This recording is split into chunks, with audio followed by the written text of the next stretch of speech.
अशोक गहलोत ने बड़ा राजनीतिक बयान देते हुए नरेंद्र मोदी और अमित शाह पर गंभीर आरोप लगाए हैं। उन्होंने कहा कि मानेसर कांड के दौरान उनकी सरकार गिराने की साजिश रची गई थी। गहलोत ने दावा किया कि कुछ वफादार विधायकों की वजह से ही सरकार बच पाई। भजनलाल शर्मा ने किसानों को राहत देने के लिए नई योजना शुरू की है। अब किसानों को रात की बजाय दिन में बिजली उपलब्ध कराई जाएगी, जिससे उनकी परेशानी कम होगी। इसके लिए बिजली विभाग को इंफ्रास्ट्रक्चर मजबूत करने के निर्देश दिए गए हैं। बांसवाड़ा में बीएपी नेता के भाई की मौत के मामले में नया खुलासा हुआ है। पुलिस जांच में सामने आया कि ये मामला निजी विवाद से जुड़ा हुआ है। वहीं परिजनों ने सरपंच पर साजिश रचने का आरोप लगाकर न्याय की मांग की है। राजस्थान में सीईटी परीक्षा को लेकर करीब 20 लाख युवा असमंजस में हैं। अभी तक कट ऑफ और नेगेटिव मार्किंग को लेकर स्पष्ट नियम जारी नहीं हुए हैं। छात्र लगातार सोशल मीडिया पर सरकार से जल्द नोटिफिकेशन जारी करने की मांग कर रहे हैं। कृषि मंत्री किरोड़ी लाल मीणा ने खाद माफियाओं के खिलाफ सख्त अभियान शुरू किया है। औचक निरीक्षण के दौरान भारी मात्रा में अवैध खाद स्टॉक पकड़ा गया। सरकार ने चेतावनी दी है कि किसानों के हक पर डाका डालने वालों को बख्शा नहीं जाएगा। जयपुर में एलपीजी गैस संकट गहराता जा रहा है, जिससे आम लोगों को काफी परेशानी हो रही है। 25 दिन की बुकिंग सीमा के कारण सिलेंडर समय पर नहीं मिल पा रहे हैं। कई लोग अब इंडक्शन और छोटे सिलेंडर का सहारा लेने लगे हैं। डॉक्टर सोमदेव बंसल की गिरफ्तारी को लेकर राजस्थान में सियासत गर्मा गई है। उन पर वीआईपी ट्रीटमेंट मिलने के आरोपों से विवाद और बढ़ गया है। अब मेडिकल बोर्ड ये तय करेगा कि उन्हें अस्पताल में रखा जाए या जेल भेजा जाए। जयपुर मेट्रो फेज 2 के लिए केंद्र सरकार ने 138 करोड़ रुपए की मंजूरी दे दी है। इस प्रोजेक्ट से शहर में ट्रैफिक की समस्या काफी हद तक कम होने की उम्मीद है।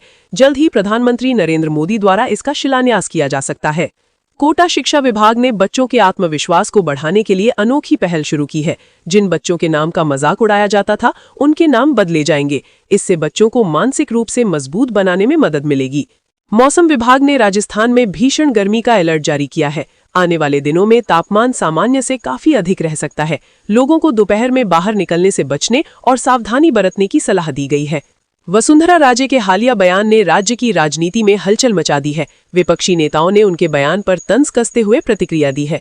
इससे आने वाले समय में राजनीतिक समीकरण बदलने की संभावना जताई जा रही है। राजस्थान कर्मचारी चयन बोर्ड ने परीक्षा ड्रेस कोड में बड़ा बदलाव किया है। अब परीक्षार्थियों को धार्मिक प्रतीक पहनने की अनुमति दी गई है। इस फैसले का छात्रों ने स्वागत किया है।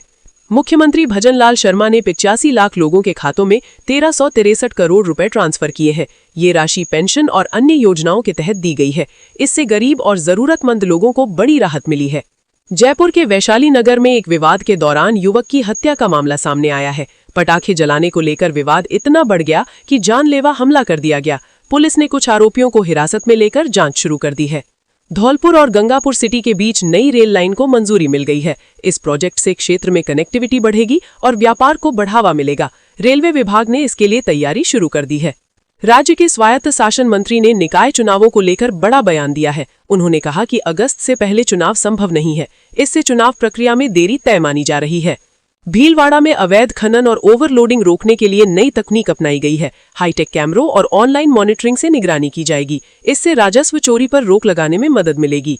पंचायत और निकाय चुनावों की तारीखों को लेकर अभी भी स्थिति स्पष्ट नहीं है। हाईकोर्ट की डेडलाइन के बाद भी घोषणा नहीं हो पाई है। संभावना है कि चुनाव अगले साल तक टल सकते हैं। जयपुर के निजी अस्पतालों ने डॉक्टर बंसल की गिरफ्तारी के विरोध में शटडाउन कर दिया है, जिससे मरीजों को काफी दिक्कतों का सामना करना पड़ रहा है।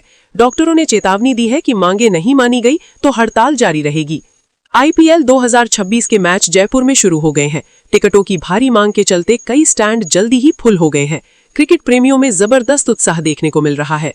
कोका कोला पर उपभोक्ता आयोग ने जुर्माना लगाया है। एक ग्राहक की शिकायत पर बोतल में अवांछित पदार्थ मिलने का मामला सामने आया। आयोग ने कंपनी को मुआवजा देने का आदेश दिया है। राजस्थान बोर्ड 5वीं और 8वीं कक्षा के परिणाम जल्द जारी करने वाला है। इस बार रिकॉर्ड समय में रिजल्ट घोषित करने की तैयारी है। छात्र शाला दर्पण पोर्टल पर अपना परिणाम देख सकेंगे।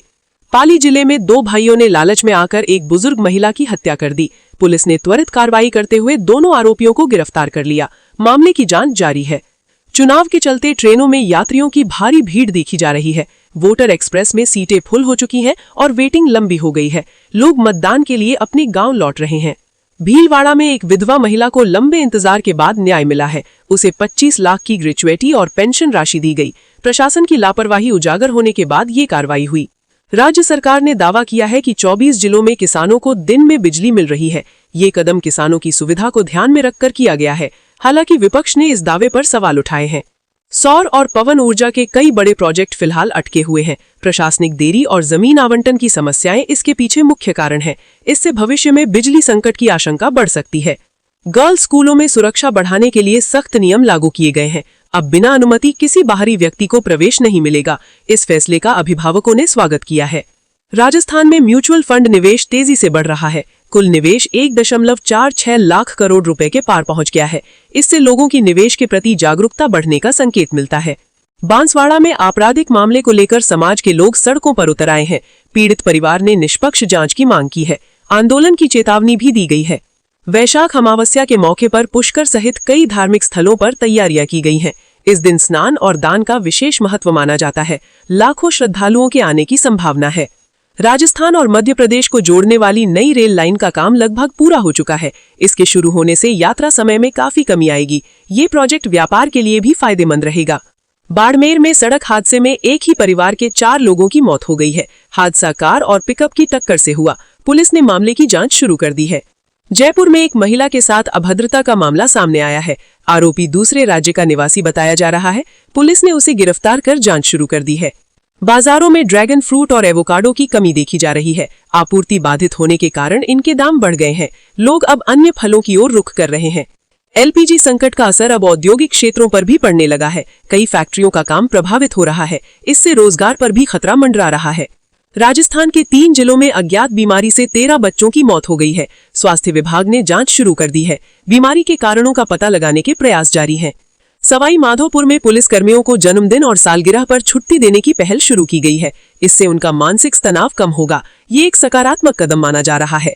राजस्थान हाईकोर्ट ने 16 साल पुराने मामले में एक कर्मचारी को बरी कर दिया है। पर्याप्त सबूत नहीं मिलने के कारण ये फैसला सुनाया गया है।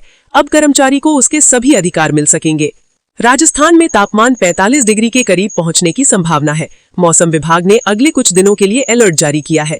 लोगों को धूप से बचने और सावधानी बरतने की सलाह दी गई है।